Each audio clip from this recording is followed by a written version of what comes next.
Ceci est un cours qui concerne le module poésie et versification, donc S2.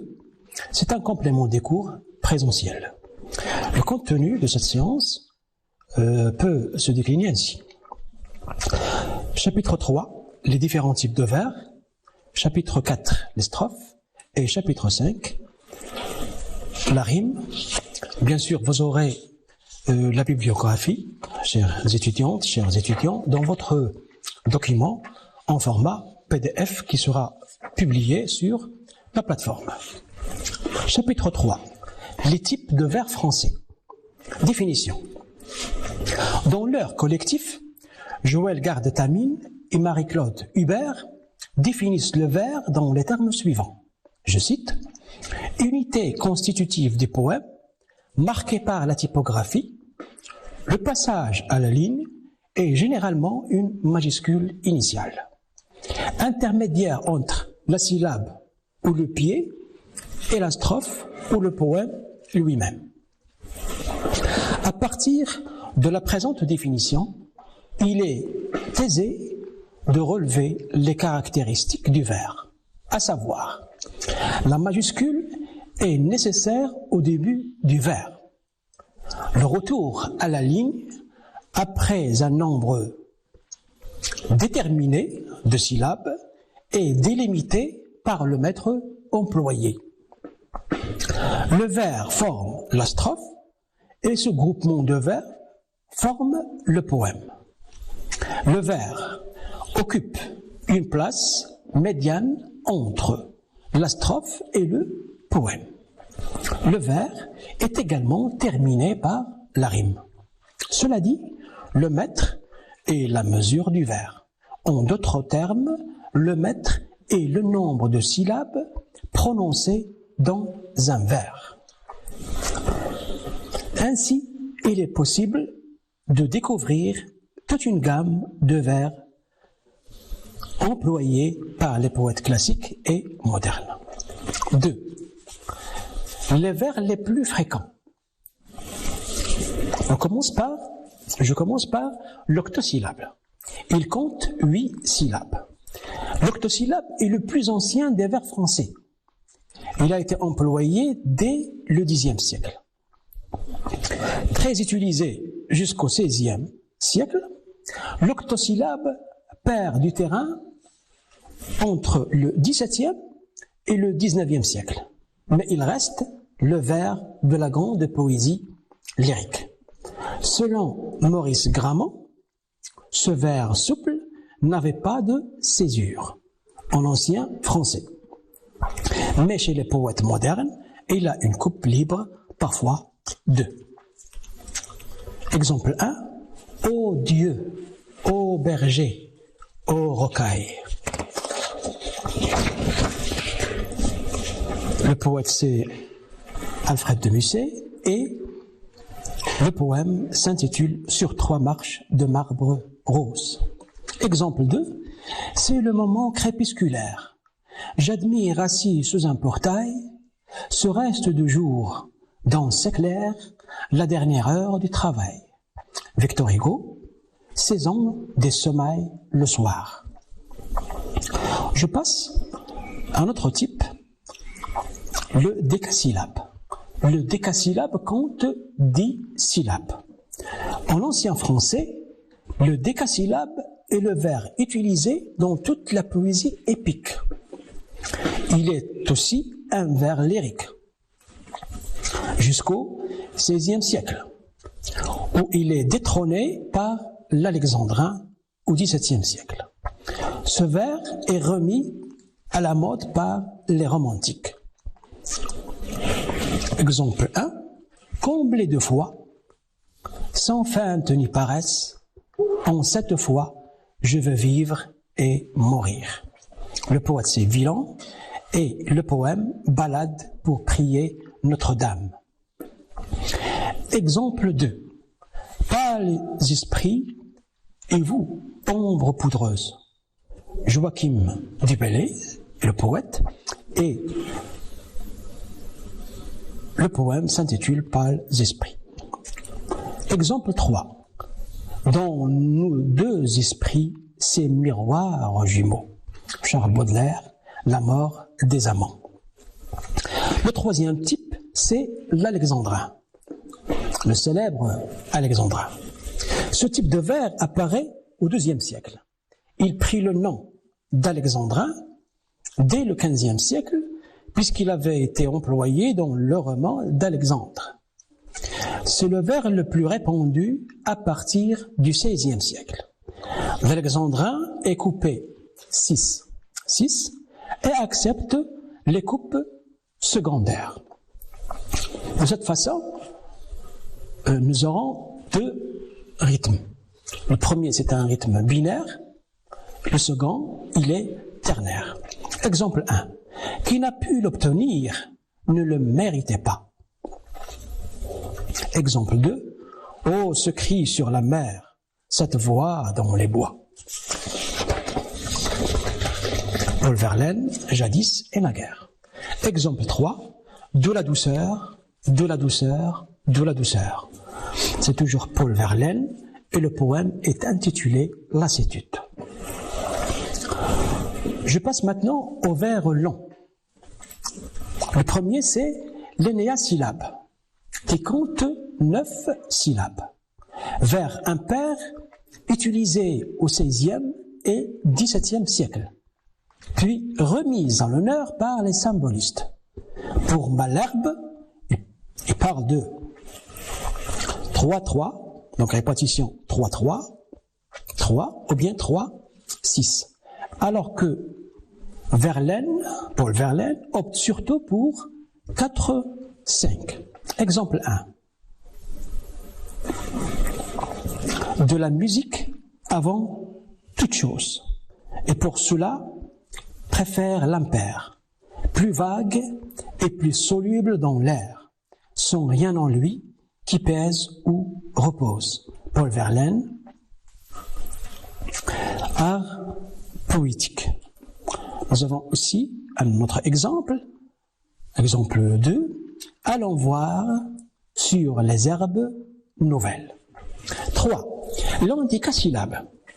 C'est un vers qui compte 11 syllabes. Utilisation irrégulière. 5-6, 6-5. 5 syllabes, 6 syllabes, ou bien 6 syllabes, 5 syllabes. Exemple, l'eau des bois se perdait sur des sables vierges. Le vent du ciel jetait des glaçons au mar. Or, tel qu'un pêcheur d'or ou de coquillages, dire que je n'ai pas eu ceci de boire. Arthur Rimbaud, Larmes. Et si on parle de vers longs, on doit parler aussi de vers courts. Dans cette catégorie, nous avons le 10 syllabes qui compte 2 syllabes, l'hexamètre qui compte 6 syllabes. Le 10 syllabes et l'hexamètre, ce sont des vers courts et des vers pairs.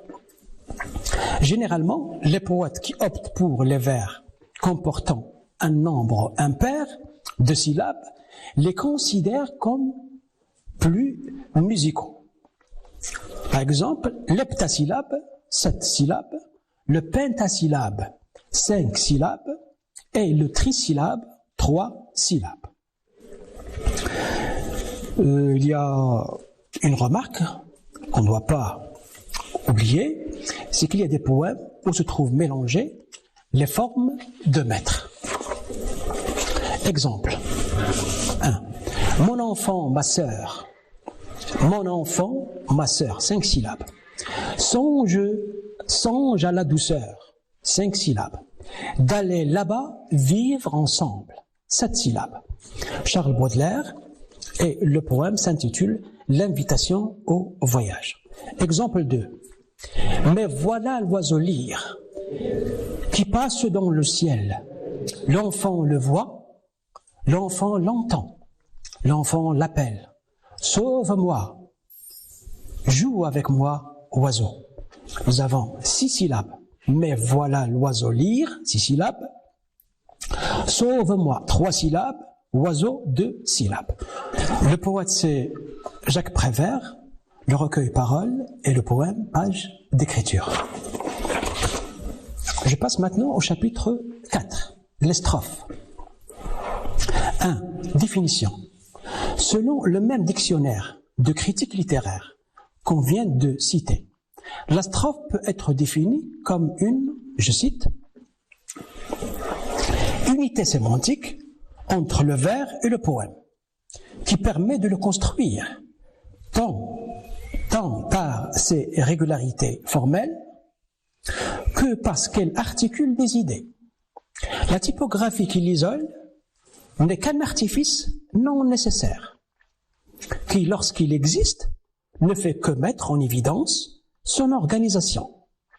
La strophe représente en effet une combinaison de rimes à partir des 3 schémas de base, rimes suivies, croisées et embrassées. Elle se définit également par une combinatoire de mètres. Ainsi, comme l'ont fait valoir Hubert et Tamine, la strophe possède les traits suivants qui la déterminent. 1. La strophe est une unité sémantique médiane entre le vers et le poème. Donc la strophe, on peut la situer entre le vers et le poème. Et c'est une unité sémantique. La typographie met en évidence l'organisation des strophes se détachant l'une de l'autre. Donc sur le plan typographique, ce plan-là, ce niveau-là, permet de déterminer, de distinguer entre les strophes. La strophe présente une disposition et une conjonction de rimes.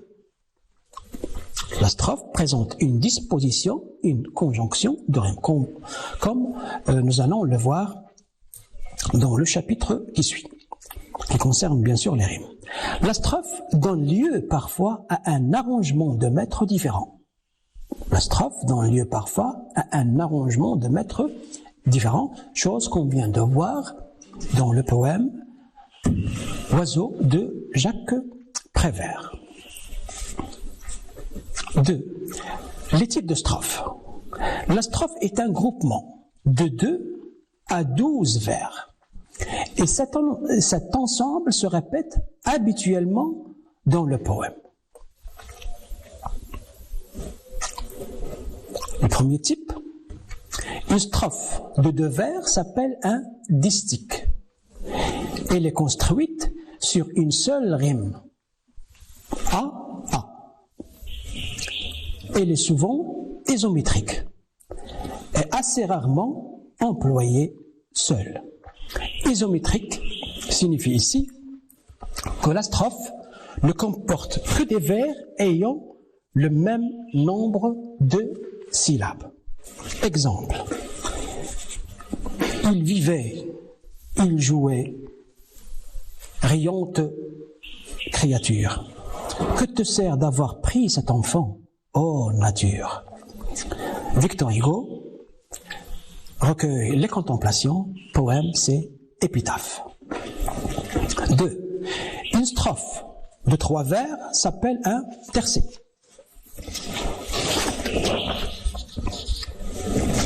Exemple, regrettant mon amour et votre fier dédain, vivez si m'en croyez, n'attendez à demain, cueillez dès aujourd'hui les roses de la vie. Pierre de Ronsard, sonnet à Hélène. Pierre de Ronsard est un poète du XVIe siècle, ami du poète Joachim du Bellay, avec qui il a participé à la fondation du mouvement La Pléiade. Le troisième type, une strophe de 4 vers s'appelle un quatrain. Le quatrain est construit sur 2 rimes, soit croisées, soit embrassées. Exemple 1. Leurs yeux, d'où la divine étincelle est partie, comme s'ils regardaient au loin, restent levés. Au ciel, on ne les voit jamais vers les pavés, pencher rêveusement leur tête appesantie. Charles Baudelaire, Le poème s'intitule « Les aveugles ». Exemple 2. Citadin, campagnard, vagabond sédentaire. Que son petit cerveau soit actif ou soit lent. Partout l'homme subit la terreur du mystère et ne regarde en haut qu'avec un œil tremblant. Charles Baudelaire, poème « Le couvercle ». Le type 5, une strophe de 5 vers s'appelle un quintile ou 5 est construite sur 2 rimes. Exemple, oui, j'ai quitté ce port tranquille, ce port si longtemps appelé, au loin des ennuis de la ville, dans un loisir doux et facile, sans bruit, mes jours auraient coulé. Alphonse de Lamartine, le poème intitulé Adieu à la mer. Type 6, une strophe de 6 vers s'appelle un cisin. Il est construit de préférence sur 2 rimes. Exemple, A, B, B, A, A, mais peut l'être également sur 3 rimes. A, A, B, C, C, B. Exemple 1. Je ne sais pourquoi, mon esprit amer, d'une aile inquiète et folle, vole sur la mer. Tout ce qui m'est cher, d'une aile d'effroi, mon amour le couvre, au ras des flots. Pourquoi? Pourquoi? Paul Verlaine, je ne sais pourquoi. Exemple 2. Les sanglots longs, A, des violents, A, de l'automne, B, blesse mon cœur, C, d'une longueur, C, monotone, B. Paul Verlaine, chanson d'automne.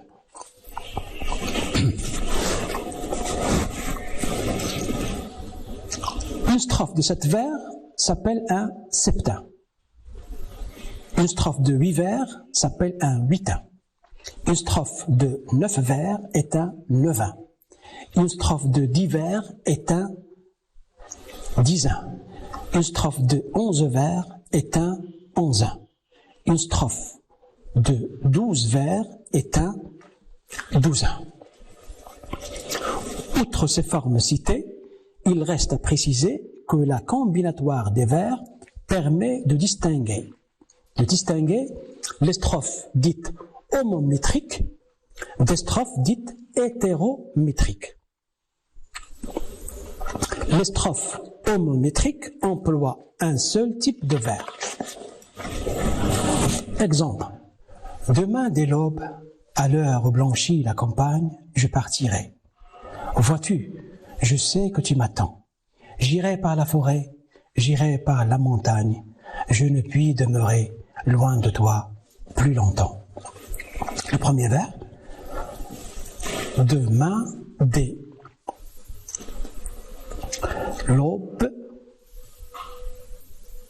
à l'heure où blanchit la campagne. 12. Vers 2. Je partirai, vois-tu, je sais que tu m'attends. Donc c'est une strophe homométrique. Les strophes dites hétérométriques mêlent des vers différents. Exemple 2. Que de pleurs ont coulé sur tes pieds que j'adore.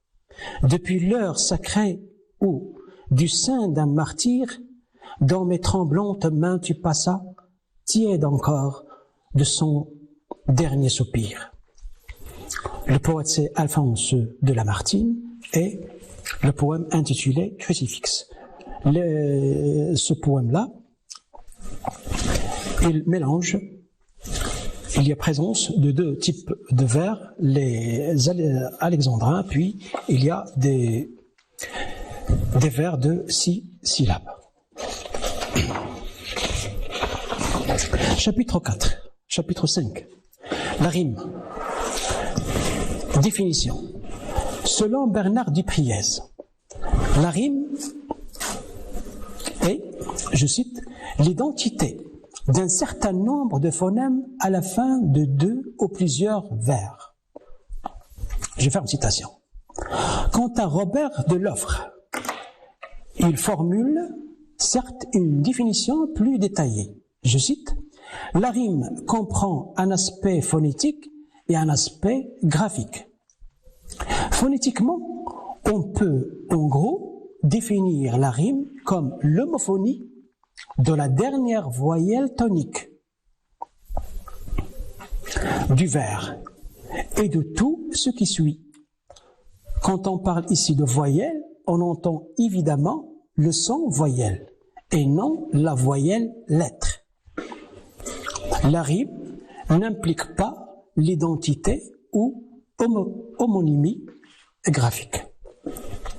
Partant de ces définitions, nous pouvons relever plusieurs traits de la rime. 1. La rime est une identité sonore, c'est-à-dire une homophonie intervenant à la fin des vers. Exemple, saison, maison.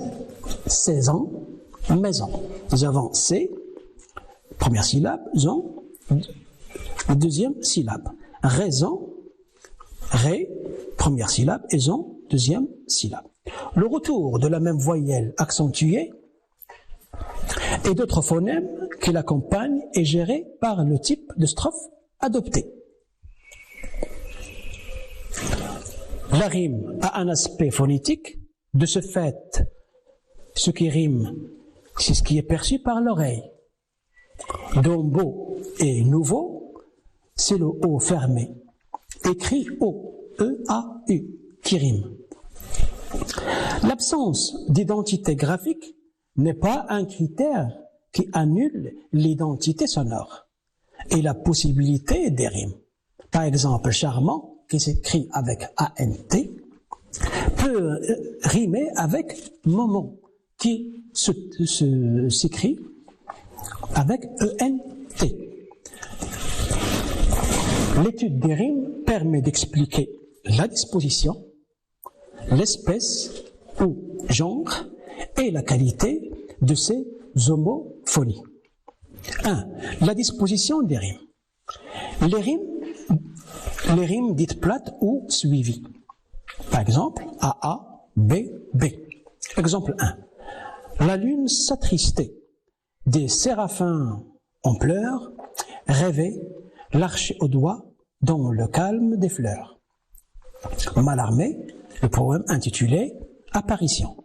Exemple 2. On m'a dit la vie au Far West et les prairies, et mon son a gémi.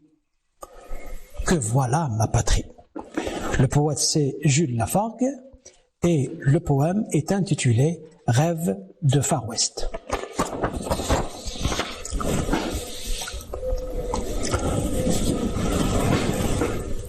Le deuxième type de rime, les rimes croisées. Les rimes croisées ou entrelacées ou alternées. Selon le schéma A-B, A-B. Exemple. Quand le ciel, bas et lourd, pèse comme un couvercle sur l'esprit, gémissant en proie aux longs ennuis, et que de l'horizon embrassant tout le cercle, il nous verse un jour noir, plus triste que la nuit. Charles Baudelaire, poème Spleen. Maintenant, un autre type, les rimes dites embrassées. Les rimes embrassées ont le schéma suivant. A, B, B, A. Exemple, je ris de l'art, je ris de l'homme aussi, des chants, des vers, des temples grecs et des tours en spirale qui tirent dans le ciel vide les cathédrales et je vois du même œil les bons et les méchants. Paul Verlaine, le poème intitulé L'angoisse. Et puis, nous avons les espèces ou genres de rimes. C'est là où l'on peut parler de rimes soit masculines, soit rimes féminines. deux espèces ou genres de rimes. Suivant le canon classique, les rimes dites féminines se terminent toujours par une syllabe muette et les rimes masculines par une syllabe pleine. Mais la différence entre les deux classes de rimes persiste également dans la prononciation courante qui supprime le E caduc de la syllabe finale. C'est ce que nous avons appelé apocope. Exemple. Mon âme a son secret. Ma vie a son mystère. Rime féminine. Un amour éternel en un moment conçu. Rime masculine. Le mal est sans espoir. Aussi, j'ai dû le taire. Rime féminine. Et celle qui l'a fait, on n'a jamais rien su. Rime masculine. Le poète, c'est Victor Hugo, et le poème est intitulé « Le sonnet d'Arvers ». Puis on passe à un autre point, les qualités de la rime. Donc on a commencé par la disposition des rimes, puis l'espèce ou genre de rime, et maintenant on traite la qualité des rimes. La qualité de la rime dépend principalement du nombre de sons concordants. La qualité de la rime dépend principalement du nombre de sons concordants. Donc il n'y a pas un nombre de sons déterminé d'avance. Plus il y a des sons homologues, similaires, plus la rime est riche. On considère 3 qualités de la rime. 1. La rime pauvre. Une rime est dite pauvre quand elle repose sur l'identité d'une voyelle unique. Donc il y a un seul phonème, son en commun. Par exemple, rameau, tombeau. Rameau, tombeau. C'est le O qui se répète. Une seule voyelle, donc la rime est pauvre. Exemple 2. Tout vit, tout lui, tout remue. C'est l'horreur dans la nuit. Lamartine. Puis nous avons la rime suffisante. Une rime est dite suffisante quand la voyelle identique est suivie d'une consonne identique. C'est simple. Une rime est dite suffisante quand la voyelle identique est suivie d'une consonne identique. Il y a donc 2 phonèmes en commun. Dans ce cas, 2 cas sont possibles. Soit la reprise d'une consonne précédente plus voyelle, comme dans pointu, battu, pointu, battu, nous avons la consonne plus la voyelle. Soit d'une voyelle plus consonne. Donc, position tout à fait différente de la première. Nous avons maintenant une voyelle plus une consonne. Comme dans échelle et belle. Échelle et belle. Voyelle et plus la consonne L. Échelle et belle.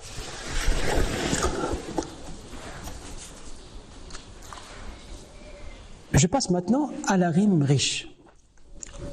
Les rimes riches sont celles qui présentent l'homophonie d'un élément de plus que ceux des rimes suffisantes. Donc, si vous avez une rime suffisante qui a... si nous avons une rime riche, c'est qu'il a un son de plus que dans la rime suffisante. Ainsi, partant de l'exemple qu'on vient de citer, échelle et belle, il est possible d'avoir une rime riche avec les mots belle et rebelle. Là, nous avons belle, nous avons la consonne B, la voyelle E et la consonne L. Belle. Puis, dans rebelle, la même chose. Nous avons la consonne B la voyelle E et la consonne L. Donc, 3 sont similaires.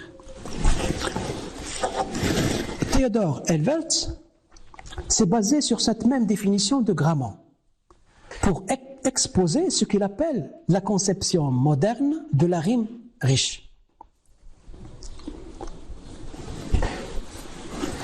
Il part justement d'un simple compte des phonèmes identiques. Ainsi, seules 3 homophonies permettent de parler de rimes riches selon les combinaisons suivantes. Consonne plus voyelle plus consonne. Exemple, cheval et rival. La consonne V plus la voyelle A plus la consonne L. Le deuxième cas, consonne plus voyelle. Exemple, bleu et sableux.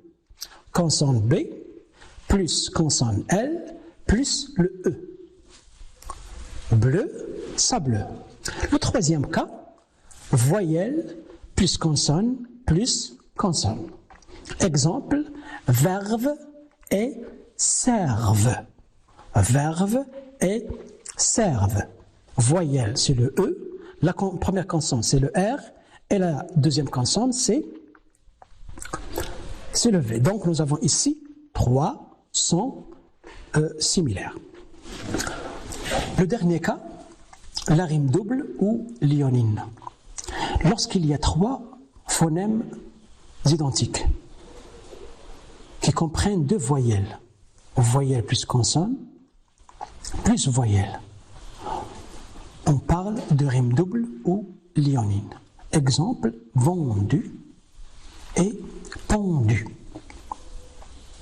Ou bouton et crouton. Donc, nous avons ici 2 exemples des rimes dites lionines, qui sont bien sûr riches, et en plus des 3 phonèmes identiques, ils comprennent 2 voyelles. Merci de votre écoute. J'espère que vous allez profiter de ce cours qui sera publié sur la plateforme en format PDF. Bon courage à tous et merci.